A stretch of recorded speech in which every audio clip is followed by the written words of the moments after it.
بسم اللہ الرحمن الرحیم۔ السلام علیکم عزیز طلباء، میرا نام محمد خلیل ہے، میں اردو کا ٹیچر ہوں۔ آج کہانی پڑھیں گے، اس کا عنوان ہے 3 دوست اور سونے کی اینٹ۔ تو اس کے بعد یہ قواعد انشاء کا صفحہ نمبر 202 اور 203 پر ہے۔ اس بعد مذکر مؤنث حل کریں گے، صفحہ نمبر ہے قواعد انشاء کا پیج نمبر 64، 65 اور 66، یعنی 64، 65 اور 66۔ سب سے پہلے ہم کہانی کی بات کرتے ہیں کہ کہانی سننے اور سنانے کا شوق کسے نہیں ہوتا۔ بچوں کی اسی دلچسپی کو مد نظر رکھتے ہوئے زبان سیکھنے میں اس سے فائدہ اٹھایا جاتا ہے، اور امتحان میں اردو کے پرچے میں ایک سوال کہانی کے متعلق بھی دیا جاتا ہے۔ امتحان میں اس سوال کے کئی انداز ہو سکتے ہیں۔ کبھی کہانی کا عنوان دے کر 3 دوست اور سونے کی اینٹ، کبھی اس کا اخلاقی نتیجہ، اخلاقی سبق دے کر کہانی پوچھی جاتی ہے۔ اگر تو عنوان دیا گیا ہو کہ 3 دوست اور سونے کی اینٹ، پھر آپ کہانی بھی لکھیں گے اور اس کا نتیجہ بھی نکالیں گے۔ اگر نتیجہ دیا ہوا ہے، پھر آپ کو کہانی کا ٹائٹل لکھنا پڑے گا، عنوان بھی لکھنا پڑے گا، کہانی بھی لکھنے بھی، اور اینڈ میں نتیجہ ضرور لکھا کریں۔ تو یہ مختلف انداز سے پوچھا جا سکتا ہے۔ اگر اخلاقی نتیجہ دیا ہوا ہو تو آپ ایسی کہانی منتخب کریں جو اس اخلاقی نتیجے کو زیادہ سے زیادہ واضح کرتی ہو۔ اگر کہانی کا عنوان دیا گیا ہے تو اس کے مطابق کہانی لکھ کر آخر میں اسے حاصل ہونے والا اخلاقی نتیجہ عنوان دے کر ضرور لکھیے۔ اگر کہانی کا خاکہ دیا گیا ہے تو صرف خالی جگہ پر کرنے کو کافی نہ سمجھیں، بلکہ اس خاکے کی مدد سے مکمل کہانی خود بنائیں۔ کہانی چونکہ گزرے ہوئے زمانے کا واقعہ ہوتی ہے، اس لیے اسے ہمیشہ فعل ماضی میں لکھیے۔ جو آپ کو تحریر کرنا ہو اس کے تمام واقعات کو ترتیب وار ذہن میں تازہ کر لیجیے، اور شروع میں مختصر سا تمہیدی مضمون لکھیے۔ پھر اس کے بعد تمام واقعات کو ترتیب وار الگ الگ پیروں کی شکل میں لکھتے جائیں۔ کہانی کے تمام حصوں میں توازن کا خیال رکھیے۔ ایسا نہ ہو کسی ایک غیر ضروری حصے کو آپ زیادہ تفصیل سے لکھیں اور ضروری حصوں کو لکھنے کے لیے کم وقت بچے۔ تو میں کہانی ریڈنگ کرتا ہوں، آپ توجہ سننا۔ پیج نمبر 202 ہے، 3 دوست اور سونے کی اینٹ۔ انسان جس چیز کا حقدار ہو اس سے زیادہ کی خواہش کرنا حرص، طمع یا لالچ کراتا ہے۔ یہ بدترین عادت ہے۔ حرص انسان کو اندھا کر دیتی ہے، اسے ظلم اور زیادتی پر آمادہ کرتی ہے، تیار کرتی ہے۔ لیکن وہ جو کہا گیا ہے، حرص اور طمع کے 3 حرف ہیں، اور تینوں خالی حریص آدمی کو محرومی اور بے عزتی کے سوا حاصل کچھ نہیں ہوتا۔ کہتے ہیں کہ ایک دفعہ 3 دوست روزگار کی تلاش میں نکلے، چلتے چلتے دوپہر ہو گئی اور وہ سستانے کے لیے ایک درخت کے سائے میں بیٹھ گئے۔ وہ تھکاوٹ دور کرنے کے لیے آپس میں گپ شپ لگا رہے تھے، بات چیت کر رہے تھے۔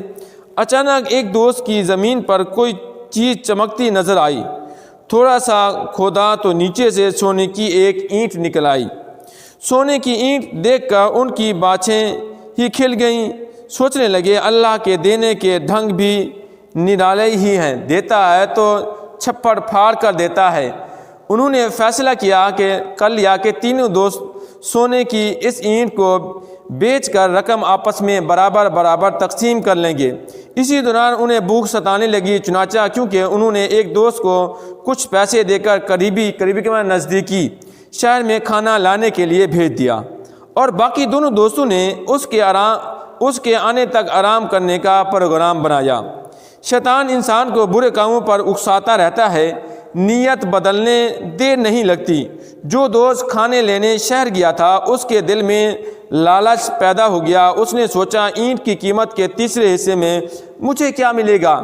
اگر میں دونوں ساتھیوں سے چھٹکارا حاصل کر سکوں تو میں اکیلا سونے کی اینٹ کا مالک بن جاؤں گا اور میرے وارے نیارے ہو جائیں گے۔ یہ سوچ کر اس نے خود تو پیٹ بھر کر کھانا کھا لیا اور دوسرے کے کھانے میں زہر ملا دیا۔ ادھر باقی دونوں دوستوں کے دل میں شیطان نے یہ بات ڈال دی کہ اگر ہم مل کر تیسرے ساتھی کو ختم کر سکیں تو اینٹ کی قیمت 3 کی بجائے 2 حصوں میں تقسیم ہو جائے گی اور ہمیں زیادہ پیسے مل جائیں گے۔ چنانچہ یہ دوست تیسرے ساتھی کے آتے ہی اس پر یہ کہہ کر پل پڑے کہ تم نے جان بوجھ کر آنے میں دیر کر دی، وہاں اپنا پیٹ بھرتے رہے اور ہماری بھوک کا ذرا خیال نہ کیا۔ انہوں نے بیچارے پر مکوں اور گھونسوں کی وہ بچھاڑ کی، اس کا کام تمام کر کے ہی دم لیا۔ اب وہ اس کی طرف مطمئن ہو کر کھانا کھانے بیٹھے، لیکن کیا جانتے تھے کہ قضا اس کے سر پر کھیلے۔ قضا کا مطلب ہوتا ہے موت۔ ابھی انہوں نے 2-4 لقمے ہی کھائے ہوں گے کہ زہر نے اپنا کام دکھایا اور وہ دونوں دوست بھی وہیں ڈھیر ہو گئے۔ لالچ نے تینوں کی جان لے لی اور سونے کی اینٹ جہاں تھی وہیں کی وہیں دھری رہی۔ اخلاقی نتیجہ لکھیں گے، لالچ بری بلا ہے۔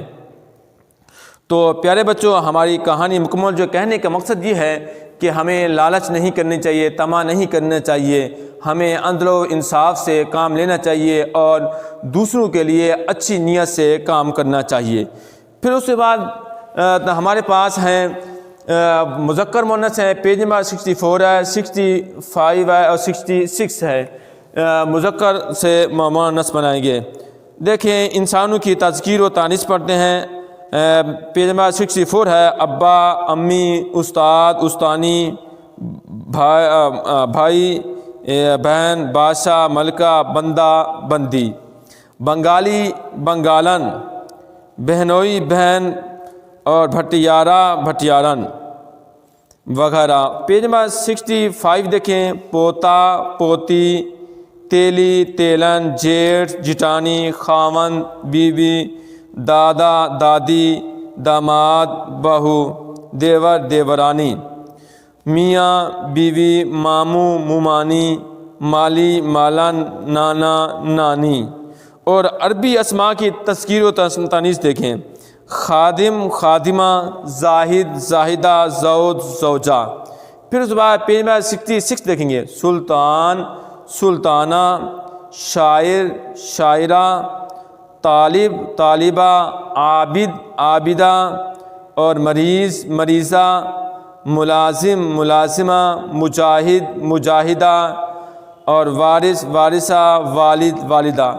پھر حیوانوں کی تذکیر و تانیث مذکر مؤنث ہم کچھ ریڈنگ کرتے ہیں، جیسے اونٹ، اونٹنی، بکرا، بکری، بلا، بلی، بیل، گائے، بھینسا، بھینس۔ اس کے بعد ہے گیدڑ، گیدڑی، گھوڑا، گھوڑی، مرغا، مرغی، مور، مورنی، نانگ، نانگن وغیرہ۔ تو پیارے بچوں، ہم نے مذکر مؤنث میں انسانوں کی تذکیر و تانیث پڑھی ہے اور اس بعد عربی مذکر مؤنث پڑھے ہیں، اور پیج نمبر 66 پہ حیوانات کے، جانوروں کے متعلق کچھ تذکیر و تانیث دی گئی ہے، وہ بھی ہم نے ریڈنگ کی ہے۔ تو پیارے بچوں، سب سے پہلے آج ہم نے کہانی پڑھی ہے 3 دوست اور سونے کی اینٹ۔ تو لالچ بری بلائیں، اس کا اخلاقی سبق ہے، تو ہمیں بھی لالچ نہیں کرنی چاہیے۔ اس سے ہمیں اخلاقی سبق ملتا ہے کہ ہمیں خالصتاً اچھی نیت کے ساتھ کام کرنا چاہیے۔ پھر اس کے بعد ہم نے مذکر مؤنث ریڈنگ کی ہیں، پیج نمبر 64 اور 65 اور 66۔ تو مجھے امید ہے آج کا لیسن آپ کو سمجھ آ چکا ہوگا۔ تو آج کا ہمارا لیسن مکمل ہوا۔ کوئی بات سمجھ آئی ہو، آپ مجھے واٹس ایپ بھی کر سکتے ہیں، کال بھی کر سکتے ہیں، میسیج بھی کر سکتے ہیں۔ اللہ تعالیٰ آپ کا حامی و ناصر ہو۔